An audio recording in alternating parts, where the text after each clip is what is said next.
Welcome to 4C's One Family, where we talk about life in Taiwan, the region, and the world. I'm your host, James Thomas, coming to you from Taipei, Taiwan, and I'm so glad to have you traveling along with me on this journey, and welcome to the show. There's quite a beat going on right now on social media about a comment made by a billionaire venture capitalist called Kamath. Let's go back over here. Kamath Palihapitiya, right? Kamath Palihapitiya. And it got me a little shaken here, so I got to say something about this with the little bit of time I have. It's about 4:30 in the morning here, so I decided to jump up in the morning here and put something together. I'm lucky I had something on the computer here, but you know, while he was on a podcast, right, a few days ago, he said that he just doesn't care about what's going on with the Uyghurs, you know, and it's interesting that it's interesting to me that he made a comment like this on a podcast called "Nobody Cares." Nobody cares. You know, there may be some, back into it, because if you listen to the podcast, you see that he got a little flack about that. And he said that he gives a squat basically about what is going on with crushing the Uyghurs in China, and for those of us who are not too familiar with it, and I flashed up here a little bit, the Uyghurs are they are a ethnic minority in the northeastern part of China, in a place called Xinjiang, right? And China has denied eminently that any mistreatment to these people and these so-called what they call vocational training camps, camps as they call it. But I do have to give Mr. Palihapitiya a little heads up there, because he may be frankly saying what a lot of entrepreneurs who are heavily into investing all over the world, including big companies, financial investment companies like BlackRock and whatever, they can care less about the financial situation, political or ethnic or philosophical interests or events that's going on, or the priorities that's going on in certain nations, because they are frankly business people. And yes, Earl, you're right. He's a businessman. And let me bring that back up here, Earl.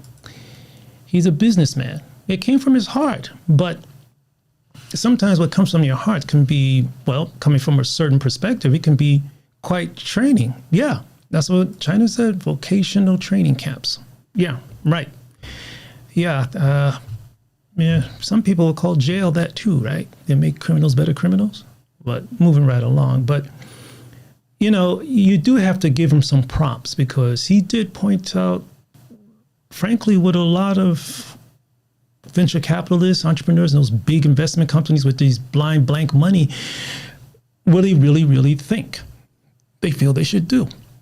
And for me, I may have a tricky opinion about this, because frankly, I really do not feel venture capitalists or money players actually should have anything with politics. This should be done by our politicians. But the key is way at the root end of that. We know who controls them. Is where the money is, right? I mean, let's face it. Look how much the NBA is making in China.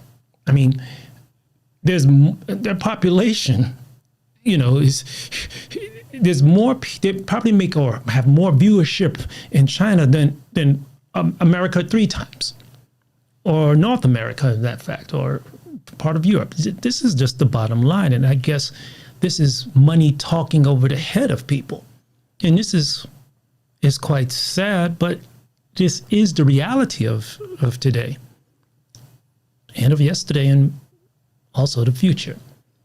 This is the borderline that's probably going to be hard to turn over, he frankly pointed out that he would be dishonest if he said that he cared, right? And people like him honestly only care about, the upswings of the markets and supply chains. And this is what it really is. Now, Palihapitiya, he's also a co-owner of the Golden State Warriors. I'm not sure what is his percentage of ownership. Yeah, that's right. Apple, NBA, they're making buku bucks. It's true. And there's no way we can negate that truth. There's no way we can say that we're pulling that out of our hat. But it is scary as hell. It is scary as hell if money can flog everything that we can even come near, right? But this is something that we need to think more about. But, the thing is, though, after he, made his bombastic comments, right?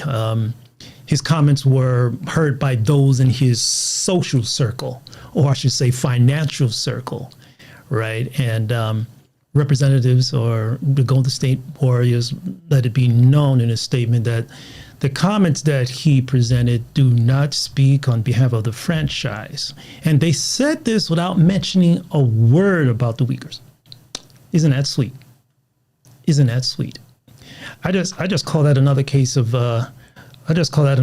selective amnesia, right? Selective vocabulary, and it's scary, but this is what it is. But however, his comments, it left a very deep impression on my mind, and the part that really grabbed me the most. I'm not surprised that these capitalists, how would you say, these ultra capitalists, venture capitalists, or whatever you want to call them, would negate to or select to not see equal rights being destroyed in a certain country when it's a good opportunity for them to make profits. You'd be naive to think they would think, most of them would think otherwise. And they also have a clear clarity in their mind that that's not their business. Their business is to make money. I do understand that type of focus. Now, he said that he intensively cared about the supply chain and the weakening of, say, America's healthcare system. Cool. He also said he cared about climate change. Okay, that's cool. That's right. And what really kind of shook me was he also cares about the potential economic effects of a Chinese invasion of Taiwan. Wow. I hope he can hear I hope he heard what he said, because while he was in this discussion with these people, I think he kind of became more aware of the way he said his words, what they meant. I do think he meant what he said, but he did come back in a tweet saying that he believes in human rights and stuff like that, and of that some period. Mm-hmm. No, I think he was quite clear, because he adamantly made it clear during this podcast interview. Nobody Cares podcast. I think nobody should care to listen to the podcast if that's the case. He made it clear why he's more interested in the financial gains of any investments, right? Now, this would mean that he is more worried about the financial imbalances of places like Hong Kong than the effects of the people in places like people who live in Hong Kong. He probably would agree to that while all in the podcast, and this is quite troubling from a fellow Virgo. In fact, he's born on the same day I was. Coming from the mouth of a successful person from a family who fled a country with severe human rights problems. You see, his father was a government representative for Sri Lanka. And he was kind of double-backed. Yeah. But check this out. Check this out. This is the interesting part. Let me see if I can bring this up here. Yes, Earl. You know, in 1986, right, his family applied for refugee status in Canada after his dad openly criticized the Sri Lankan's government's hard-handed approach during the Sri Lankan civil war. And, you know, his family applied for asylum. You know, Mr. Palihapitiya, he obviously he's a very talented guy, very smart dude, because he worked in the burger joints, and he knows what it is. And maybe he does have friends and relatives back in Sri Lanka that, got the bad side of the stick. And, that's I hope he does understand this, but he claims that he does. But yes, he backpedaled. But I wonder if he mean it. But once again, like I said, I'll make this very brief. Probably others, I would say most likely the truth is that other heavily invested venture capitalists, they're just concerned about making that money. And I don't think there's any, in this situation, rights to hate them. But if you are a investor or capitalist, I hope you do have the right sense to value what you choose to invest in, or even who you represent. But when that money becomes more of value, it can be quite disappointing for those of us who care about freedoms and things like that. We got this Winter Olympics coming up next door. And, I feel for the athletes who trained years just to get to that level of professionalism and skill. And I don't want to see their dream being destroyed. Believe me, it's hard. Those athletes have given up so much of their lives, friendships, family connections, stuff like that, to get to that level. But I frankly do feel that government level non-participation doesn't mean a darn thing. Yes, you're right. That's what he cares about. That he cares about those flagging bills, which is needed. But this government official level boycott of the Winter Olympics, it's just not practical. It's just not going to do a darn thing. Could something else been done? Yeah. Going back to what Mr. Palihapitiya said, he said, let's be honest. Nobody cares about what's happening to the Uyghurs. The rest of us don't care. I'm just telling you a very hard truth. Amen, right? I'm telling you a very hard truth, okay? Now, yes, it's below my line. I wonder what that means. Okay, of all the things that I care about, it is below my line. Oh, that's a trip, huh? It's below his line. I wonder where he actually drew this line. And I'm sure he's not the only one.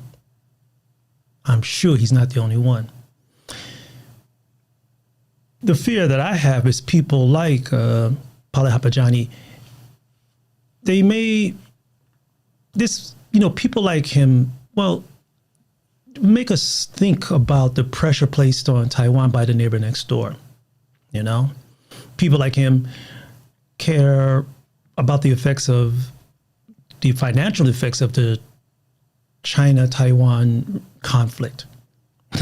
They're probably more concerned about the chip production. We have a company here called TSMC.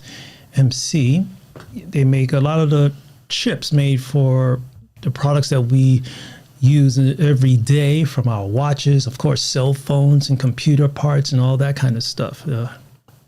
Think about it. They're more concerned about this part of Taiwan, probably. Consumer products. ICs and stuff like that.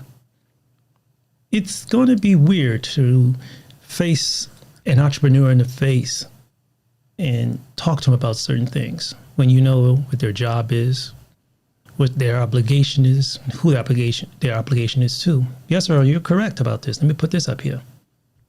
It's going to be weird.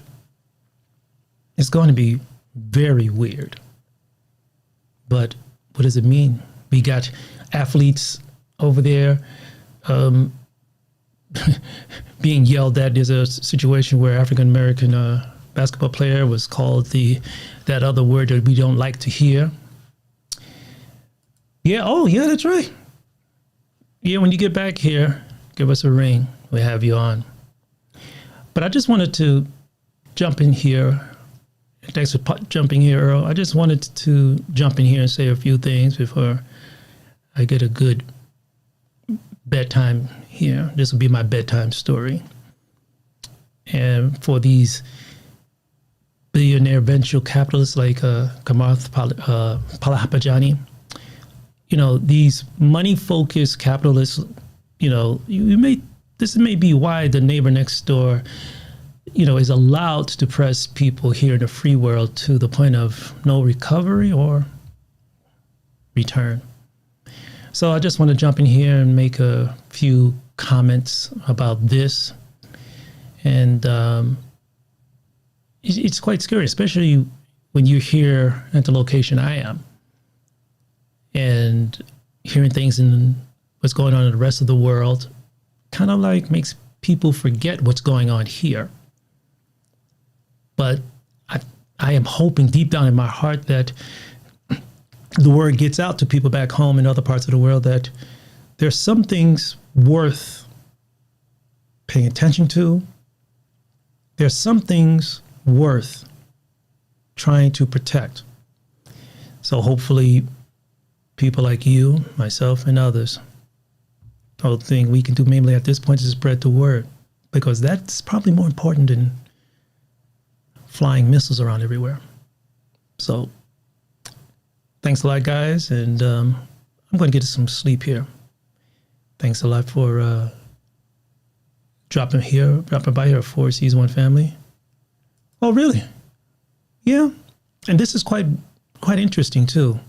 A lot of Islamic countries have been quiet because they view China as a thorn in the U.S. Bottom. So anything they can do to keep that running. But how long would that last? We got the Taliban now showing some of their weakness. And China may have no other choice but to help them, to keep them quiet, because it may cause them to have some internal conflicts and maybe press the Uyghurs even more. So look, guys, I just wanted to jump in here and say something before I get some shut-eye here. And thank you very much, guys, for joining us here at 4 Seas One Family. Take care, Earl, you too, and everyone, do the best you can to stay free. Peace.